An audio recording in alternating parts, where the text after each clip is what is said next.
Here's 5 projects to boost your resume and get you a job or internship as a software engineer at a tech company. The first thing I want to say is I really think projects are super important in landing your first job or internship as a software engineer, especially if you don't have any prior experience. So I'm sure if you click this video, you already know projects can be really important for boosting your resume. So I'm not going to go into that, but I do want to mention if you're creating a project, you can really create a project about anything you like or anything you're interested in.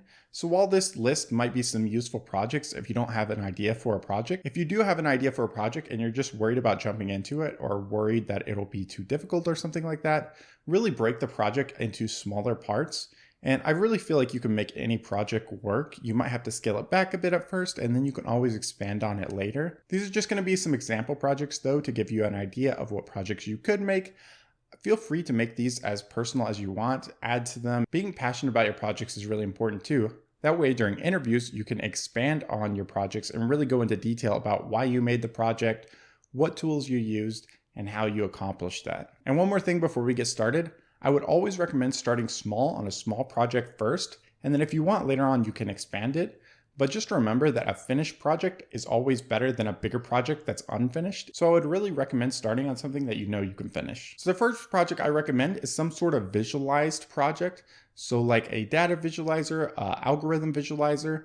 My favorite is like a sorting algorithm visualizer or like a shortest path algorithm visualizer. I've used libraries like Pygame to help with this, and it's really not that hard of a project, but I think it looks really cool. And since normally you learn algorithms and data structures in school or through tutorials already, then you should have an idea about those, and it shouldn't be too hard to program up. And the libraries make it very easy to create the graphical interface for it, so that won't be too hard either. You can also make like a music visualizer. I've seen this done in Pygame before. You can also do it with other libraries. I think that would be a pretty cool project too to show off, so that's something you might do as well. So my second project is just going to be a portfolio website.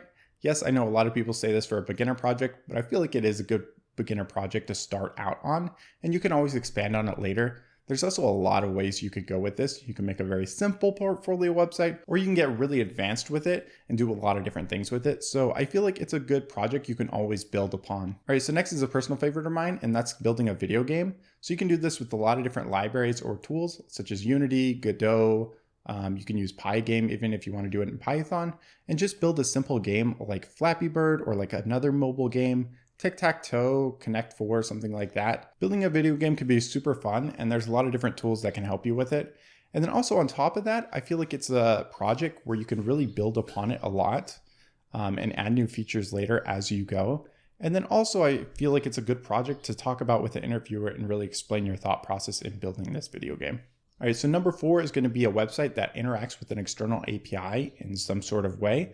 So the most easy way to think about this is maybe you're calling an API to collect some data. Maybe you're calling the YouTube API to collect subscriber accounts to show the top 10 subscribers for accounts that you really like. Another way of doing this would be to hit the Twitter API to get aggregate tweets of certain topics. So maybe you're really interested in one topic, you want to build a site that aggregates all that together.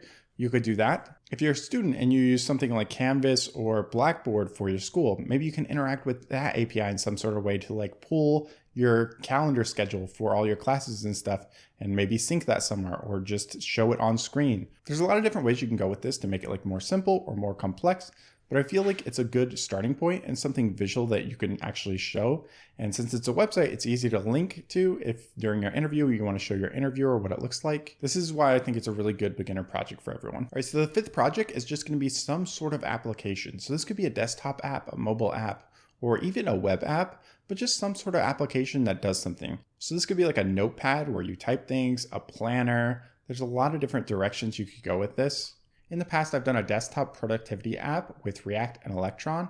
So this was a group project I was a part of. So I didn't do the whole thing by myself, but it included a notepad, a timer, a built-in web browser, a calendar that was built in. So there's a lot of different pieces to that project, but I would recommend just starting really small, which is something you know you could complete, and then you can always build upon that later. With all these projects, I wouldn't worry too much about how the project looks visually, right off the bat at least, until you kind of get the basics of the project down. Then from there, you can go and polish the project more and make it look really good how you would like to, but at least you have the basics finished. And then again, you can build upon it later, make it look better, polish it, maybe add new features to it, and really complete the project. I know I've been repeating myself throughout this a bit, but that's because I really feel like finishing a project is super important. So whatever you can do to actually finish your first project, I feel like that's important. And then you'll honestly find the second project a lot easier to do.